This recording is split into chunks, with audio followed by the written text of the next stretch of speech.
Hindi ganyan kalaki yung kulay white and blue. Andun na yun, parang pababa na yata eh. Binababa yan sa ano yun, sa trailer. Hello guys, magandang araw sa inyo. For today's video guys ay meron tayong panibagong adventure. Nagkaroon nga ng biglaang yayaan para makapag-fishing ulit. Lahat nga ng private boat ay dito dinadaan sa likuran ng port. Kahit yung malalaking fishing boat at yate ay dito dinadaan. Ang oras nga pala ngayon guys ay 1:00 ng hapon. Sa mga oras na to guys ay humabol lang tayo dyan. Dahil nabasa ko nga yung message sa WhatsApp na nag-aaya ang aming mga bossing. Minsan lang ito mangyari, kaya kami ng mga kasama ko ay ginrab na namin itong pagkakataon. Ayan nga yung dala ni sir. At ngayon nga guys ay dumating na yung sasakyan ng aming boss. Kasama ang ibang mga katrabaho ko na sasama sa bangka. Nakahabol. Di ata magkasya. Ha? Di na kasya? Habang naghihintay kami dyan ng iba pang mga sasama, ay nagre-ready ang mga kasama ko ng mga gamit na dadalhin. Syempre, andyan na rin yung mga pagkain, inumin, mga gamit sa pagpipishing, life jacket at goggles. At syempre, andyan na rin yung gamit na pang scuba diving. Ang capacity nga ng bangka na sasakyan namin, ang kasya ay hanggang 10 tao. Pagkatapos nga ikarga yung mga gamit, ay pinuwesto na agad yung bangka para sa ganon ay makapag-fishing na kami. Sa totoo lang guys, kami ng mga kasama ko, excited kami makapag-fishing gamit itong bangka. At syempre, mararanasan din namin kung paano mag-fishing ang mga mayayamang tao. Nax, ibang level na to guys. Dito nga guys ay dahan-dahan binababa yung bangka. Naatras ng paunti-unti yung pickup para sa ganon ay malaglag na yung bangka sa dagat o dun sa tubig. Sinesenyasan nga ng bossing namin yung driver ng pickup para sa ganon ay matanggal ng bossing namin yung strap sa bangka. Back it in and just hit the brakes. Nope. Go again. A little bit more.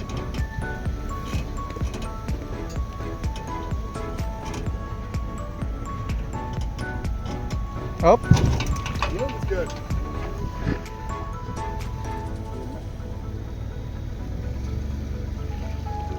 Mandar? Oo, mandar na. Silent lang siya.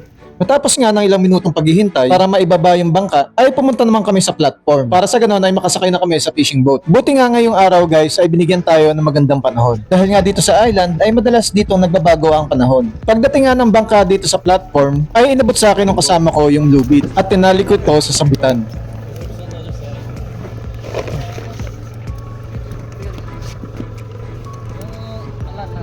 Yung. Nakikita nyo sa aming mga mukha ang saya ng aming nararamdaman dahil minsan lang ito mangyari. Dahil madalas ay lagi kaming busy sa trabaho. Sa pagsama namin dito ay may iwasan namin ma-homesick. Malilibang kami ng mga kasama ko at natitiyak ko din na mag-i-enjoy kami ngayong araw. Checking in there. So every once in a while, open the lid on that seat, your seat. And you'll see, get all the water out of here, right? Kitang-kita ko. Once in a lifetime. Sabi ko kanina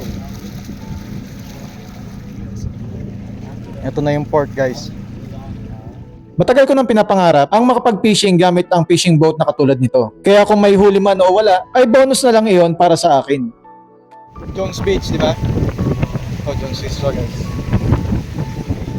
Dito nga sa map ay makikita nyo kung saan kami dumaan. At ang plano nga ng bossing namin ay magto-trolling muna kami papuntang west to south ng Tinian Island. At siguro ay ilang beses kami magpapabalik-balik dito. Malaki ang pag-asa na makahuli ng malaking isda, lalo na sa malalim na parte ng dagat. At ngayon nga ay sineset up na ng bossing namin yung gagamitin naming lure. At dito nga ay binigyan niya ako ng instruction kung paano ikabit yung lure. Just leave it like that. Okay sir. And then,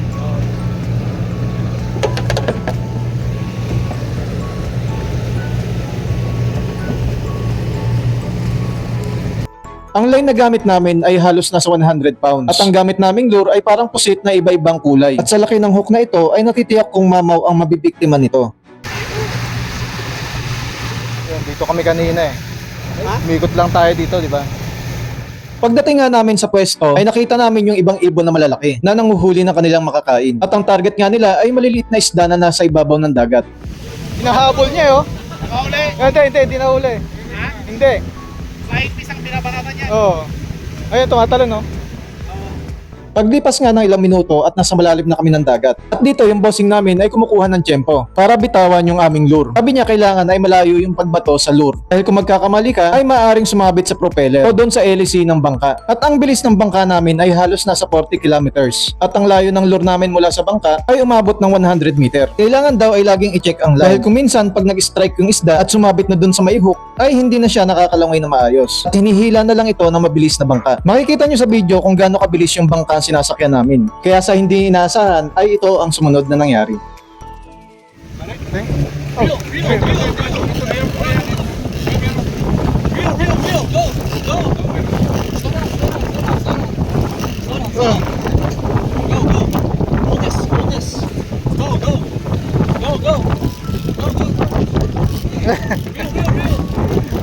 Oh, teka lang. Ay, sorry. Meron.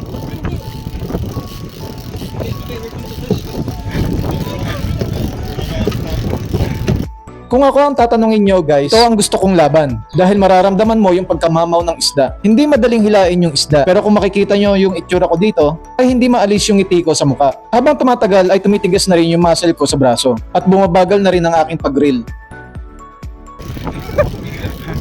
Oo, may hila. Fight!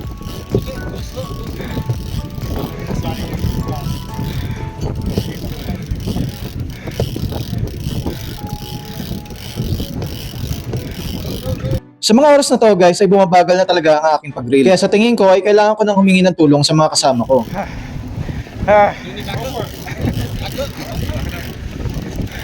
Back up. Mabigat.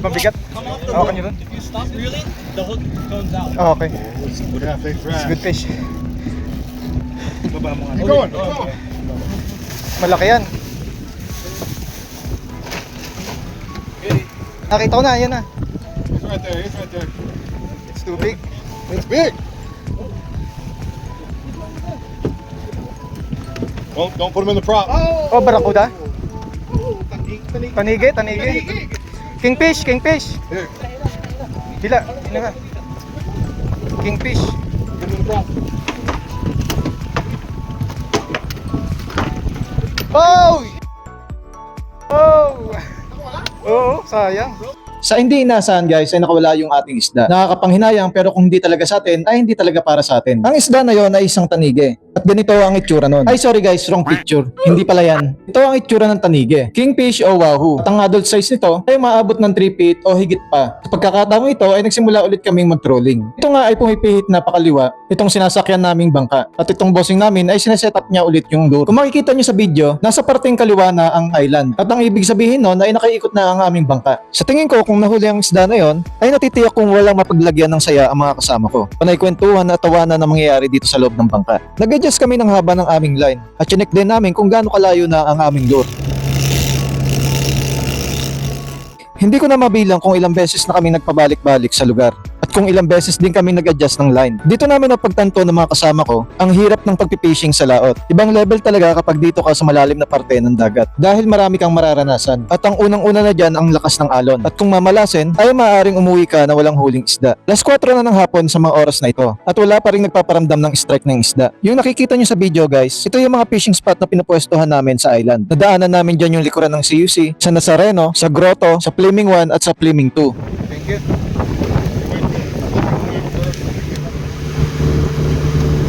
At dito nga guys ay nag-water break lang kami saglit. Pagtapos nun ay nagpalit ako ng isang lure. Kaso nga lang ay hindi ko na pinakita sa video. Itong lure na to guys, ito yung nakahuli ng tanige. Dahil nga sa talas ng ngipin ng tanige, ay nagkulang na yung mga galamay ng lure na to. Mag-aalas 5 na sa mga oras na ito. At magpaplano na sana yung mga bossing namin na mag-scuba diving. Kaso nga lang ay nagkaroon ng kaunting aberya.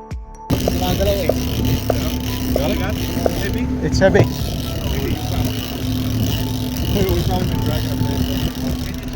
It's heavy. Sa mga oras na to guys, hindi ko alam kung may huli kaming isda. Dahil hindi ko nararamdaman ang galaw ng isda sa dulo ng aming line. Mabigat ang aking pag-grill. Kaso nga lang ay iba ang pakiramdam ko dito. Nakapulupot. Ah, yan.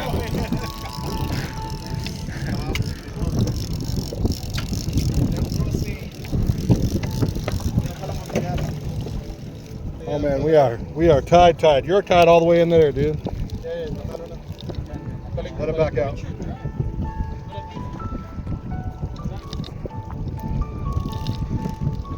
Hold on. Nung makita ng aming bossing yung aming line na nagkabuhol-buhol, ay ginawa niya ito ng paraan upang matanggal yung mga buhol. Ikinat namin yung dulo at kinabit ulit namin yung swivel. Nang matapos nga namin yung naging problema, ay naghanap na ng pwesto yung aming bossing para doon sila makapag-scuba diving. Dito sa part ng dagat na to guys, sa tapat ng Tachona Beach, ay umaabot daw ng 40 feet ang lalim. Kahinto nga ng bangka namin, ay agad na kaming pumwesto. At dito ay nakahuli na agad si Boss Joji. Nakarami tayo dito. This is fish.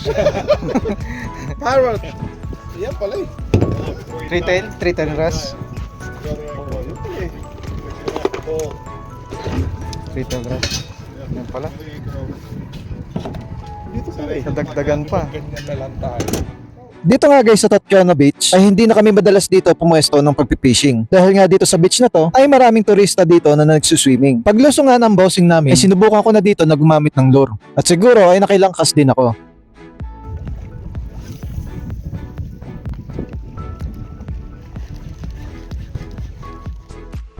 Dito sa island guys ay hindi nawawalan dito ng mga bisita. Araw-araw ay may mga bumibisita dito ng mga turista. Katapos nga guys na mag-scuba diving yung mga bossing namin, ay nagdesisyon na kaming umuwi. Hindi namin malilimutan ng mga kasama ko ang nangyari ngayong araw at natitiyak kong mauulit-ulit ito. At syempre guys, kung nagustuhan nyo yung mga ganitong video ay paki-subscribe naman at paki-follow na rin ako sa aking Facebook page para maging updated ka sa mga susunod ko pang mga video.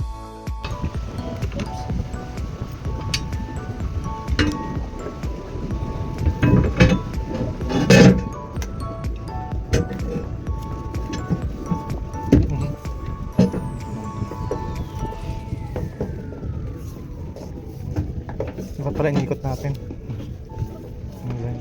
At hanggang dito na lang ang video na to. Maraming salamat sa panonood and God bless.